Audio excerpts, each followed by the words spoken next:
2025 से पहले शुरू करने के लिए शुरुआती निष्क्रिय आय विचार। आज हम एक बहुत ही महत्वपूर्ण विषय पर बात करने जा रहे हैं, जो है निष्क्रिय आय। निष्क्रिय आय का मतलब है वह आय जो आपको बिना सक्रिय रूप से काम किए मिलती रहती है। आज हम 2025 से पहले शुरू करने के लिए कुछ ऐसे ही निष्क्रिय आय विचारों पर चर्चा करेंगे, जिन्हें आप आसानी से शुरू कर सकते हैं और एक अच्छी आय अर्जित कर सकते हैं। निष्क्रिय आय क्या है? निष्क्रिय आय वह आय है जो आपको नियमित रूप से मिलती रहती है, भले ही आप सक्रिय रूप से काम न कर रहे हों। यह सक्रिय आय से अलग है, जिसमें आपको पैसे कमाने के लिए लगातार काम करना पड़ता है। निष्क्रिय आय के कई स्रोत हो सकते हैं, जैसे कि नंबर 1, किराया आय। यदि आपके पास कोई संपत्ति है जिसे आप किराए पर देते हैं, तो आपको नियमित रूप से किराया आय मिलती रहेगी। यह आय आपके लिए एक स्थिर और पूर्वानुमानित वित्तीय स्रोत बन सकती है, खासकर यदि आपकी संपत्ति किसी अच्छे स्थान पर स्थित है और उसकी मांग अधिक है। किराया आय आपकी आर्थिक सुरक्षा को मजबूत कर सकती है और आपको अपने वित्तीय लक्ष्यों को प्राप्त करने में मदद कर सकती है। इसके अलावा यह आपको मुद्रास्फीति के खिलाफ एक सुरक्षा प्रदान कर सकती है, क्योंकि आमतौर पर किराए की दरें समय के साथ बढ़ती है। हालांकि यह ध्यान रखना महत्वपूर्ण है कि किराया आय के साथ कुछ जिम्मेदारियां भी आती है, जैसे कि संपत्ति का रखरखाव और किराएदारों के साथ संबंध बनाए रखना। नंबर 2, लाभांश आय। यदि आपके पास किसी कंपनी के शेयर हैं, तो आपको नियमित रूप से लाभांश आय मिल सकती है। यह आय कंपनी के मुनाफे का वह हिस्सा है जो वह अपने शेयर धारकों को वितरित करती है। लाभांश आय स्थिर आय का एक स्रोत हो सकती है, खासकर यदि आपके पास ऐसी कंपनियों के शेयर हैं जिनका लाभांश भुगतान का एक लंबा और सुसंगत इतिहास रहा है। लाभांश आय के लाभ। नियमित आय। लाभांश आय आपको नियमित रूप से आय प्रदान कर सकती है, जो आपकी वित्तीय योजना में मदद कर सकती है। मुद्रास्फीति से बचाव। कुछ कंपनियां समय के साथ अपने लाभांश को बढ़ाती है, जो मुद्रास्फीति के प्रभाव को कम करने में मदद कर सकता है। पुनः निवेश का अवसर।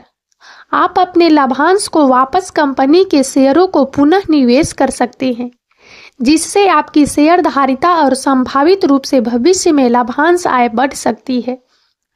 लाभांश आय के प्रकार। नकद लाभांश। यह सबसे आम प्रकार का लाभांश है, जिसमें कंपनी अपने शेयरधारकों को नकद भुगतान करती है। स्टॉक लाभांश। इस प्रकार के लाभांश में कंपनी अपने शेयरधारकों को अतिरिक्त शेयर जारी करती है। विशेष लाभांश। यह एक बार का लाभांश भुगतान है जो कंपनी के असाधारण रूप से अच्छा प्रदर्शन करने पर किया जाता है। लाभांश आय पर कर। भारत में लाभांश आय कर योग्य है, हालांकि कर की दर आपकी आय और अन्य कारकों के आधार पर भिन्न हो सकती है। लाभांश आय में निवेश कैसे करें? स्थिर लाभांश भुगतान वाली कंपनियों की तलाश करें। ऐसी कंपनियों में निवेश करें जिनका लाभांश भुगतान का एक लंबा और सुसंगत इतिहास रहा है। विविधीकरण करें। विभिन्न क्षेत्रों और उद्योगों की कंपनियों में निवेश करके अपने पोर्टफोलियो को विविधता प्रदान करें। पुनः निवेश पर विचार करें। अपने लाभांश को वापस कंपनी के शेयरों में पुनः निवेश करने पर विचार करें। नंबर 3, ऑनलाइन पाठ्यक्रम। यदि आप किसी विषय में विशेषज्ञ हैं, तो आप एक ऑनलाइन पाठ्यक्रम बना सकते हैं और उसे बेच सकते हैं। आजकल ऑनलाइन शिक्षा का चलन तेजी से बढ़ रहा है। ऐसे में यदि आपके पास किसी विशेष क्षेत्र में विशेषज्ञता है, तो आप अपने ज्ञान को दूसरों के साथ साझा करके अच्छी खासी कमाई कर सकते हैं। ऑनलाइन पाठ्यक्रम बनाना एक बेहतरीन तरीका है जिससे आप अपनी विशेषज्ञता का लाभ उठा सकते हैं और दुनिया भर के छात्रों तक पहुंच सकते हैं। ऑनलाइन पाठ्यक्रम बनाने के लिए सबसे पहले आपको अपने विषय का चयन करना होगा और यह तय करना होगा कि आप किस स्तर के छात्रों को पढ़ाना चाहते हैं। इसके बाद आपको अपनी पाठ्यक्रम सामग्री तैयार करनी होगी जिसमें वीडियो, ऑडियो, टेक्स्ट और अन्य मल्टीमीडिया तत्व शामिल हो सकते हैं। आप विभिन्न ऑनलाइन प्लेटफॉर्म जैसे कि यूडेमी, टीचएबल और स्किल्स शेयर का उपयोग करके अपने पाठ्यक्रम को होस्ट और बेच सकते हैं। ऑनलाइन पाठ्यक्रम बेचने के लिए आपको अपने पाठ्यक्रम का प्रभावी ढंग से विपणन करना होगा। आप सोशल मीडिया, ईमेल मार्केटिंग और अन्य ऑनलाइन चैनलों का उपयोग करके अपने लक्षित दर्शकों तक पहुंच सकते हैं। इसके अलावा आप अपने पाठ्यक्रम को आकर्षक बनाने के लिए छूट और अन्य प्रोत्साहन प्रदान कर सकते हैं। ऑनलाइन पाठ्यक्रम बनाना और बेचना एक लाभदायक व्यवसाय हो सकता है, लेकिन इसके लिए समर्पण, कड़ी मेहनत और निरंतर सीखने की आवश्यकता होती है। यदि आपके पास सही ज्ञान और कौशल हैं, तो आप एक सफल ऑनलाइन पाठ्यक्रम निर्माता बन सकते हैं। Number 4, affiliate marketing. आप अन्य लोगों के उत्पादों या सेवाओं का प्रचार कर सकते हैं और जब कोई आपके लिंक के माध्यम से खरीदारी करता है तो कमीशन कमा सकते हैं। यह एक प्रकार का प्रदर्शन आधारित विपणन है जहां आप किसी अन्य कंपनी के उत्पादों या सेवाओं को बढ़ावा देने के लिए एक भागीदार के रूप में कार्य करते हैं। जब कोई ग्राहक आपके अद्वितीय एफिलिएट लिंक के माध्यम से खरीदारी करता है तो आपको एक कमीशन मिलता है। यह कमीशन बिक्री के प्रतिशत या एक निश्चित राशि के रूप में हो सकता है। एफिलिएट मार्केटिंग में शामिल मुख्य खिलाड़ी हैं विक्रेता यानी मर्चेंट, वह कंपनी या व्यक्ति जो उत्पाद या सेवा बेचता है। प्रकाशक एफिलिएट, वह व्यक्ति या कंपनी जो उत्पादों या सेवाओं का प्रचार करता है। उपभोक्ता, वह व्यक्ति जो उत्पाद या सेवा खरीदता है। एफिलिएट नेटवर्क, एक मंच जो विक्रेताओं और प्रकाशकों को जोड़ता है। एफिलिएट मार्केटिंग कैसे काम करती है? आप एक एफिलिएट प्रोग्राम के लिए साइन अप करते हैं। आपको एक अद्वितीय एफिलिएट लिंक प्राप्त होता है। आप अपने वेबसाइट, ब्लॉग या सोशल मीडिया चैनलों पर उत्पादों या सेवाओं का प्रचार करते हैं। जब कोई आपके लिंक के माध्यम से खरीदारी करता है तो आपको कमीशन मिलता है। एफिलिएट मार्केटिंग के लाभ: कम लागत, आपको उत्पादों या सेवाओं को बनाने या संग्रहित करने की आवश्यकता नहीं है। लचीलापन, आप कहीं से भी काम कर सकते हैं। निष्क्रिय आय, आप सोते समय भी पैसा कमा सकते हैं। 2025 से पहले शुरू करने के लिए निष्क्रिय आय विचार। ब्लॉगिंग, ब्लॉगिंग एक बहुत ही लोकप्रिय निष्क्रिय आय विचार है।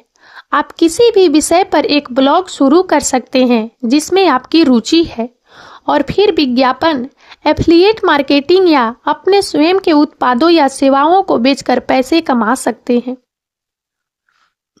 ब्लॉगिंग शुरू करने के लिए आपको एक वेबसाइट बनानी होगी और नियमित रूप से उच्च गुणवत्ता वाली सामग्री प्रकाशित करनी होगी।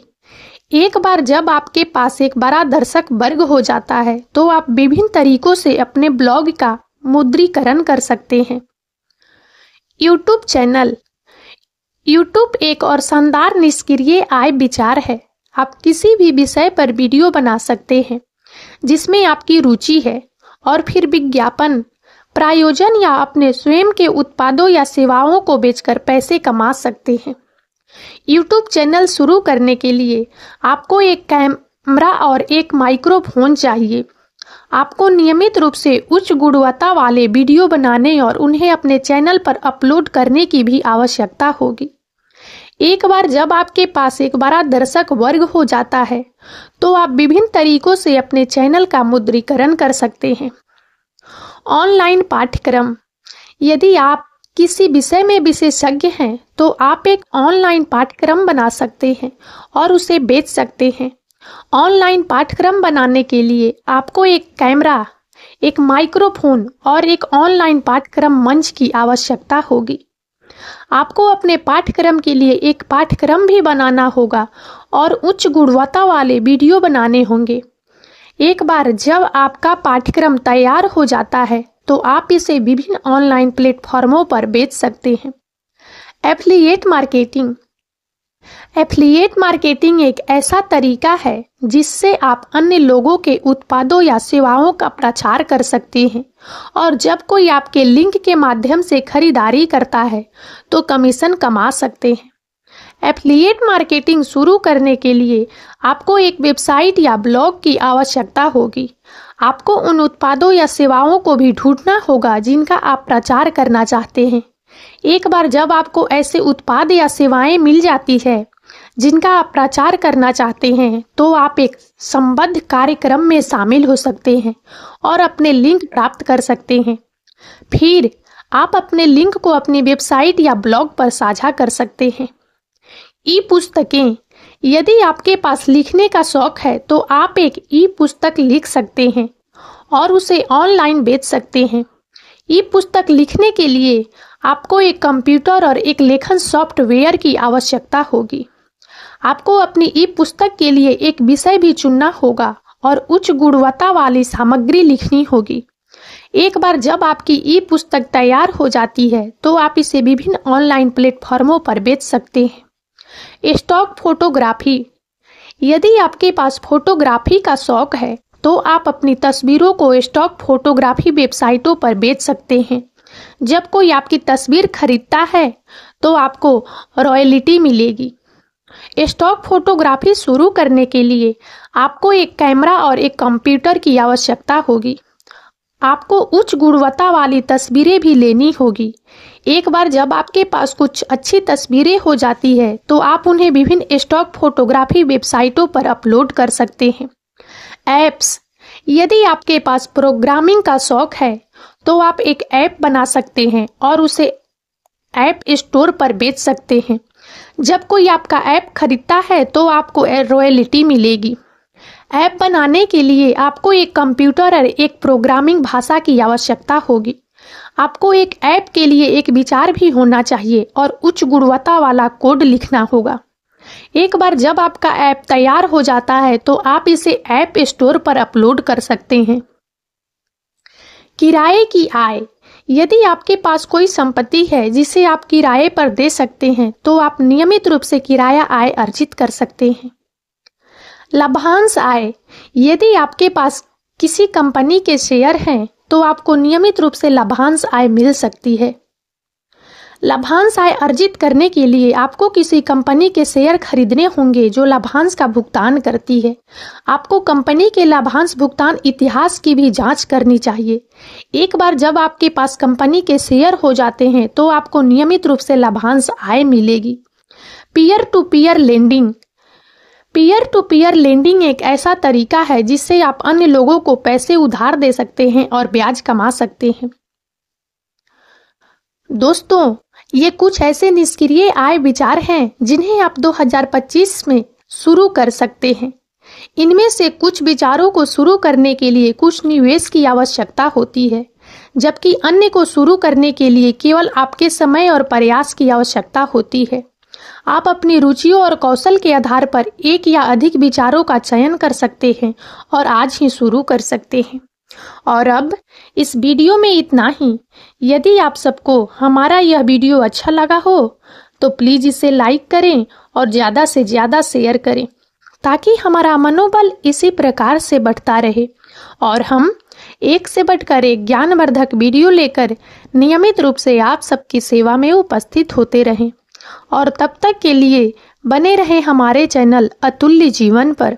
हम बहुत जल्द एक नए ज्ञानवर्धक वीडियो के साथ एक बार फिर से आप सबकी सेवा में उपस्थित होंगे। जय हिंद, जय भारत।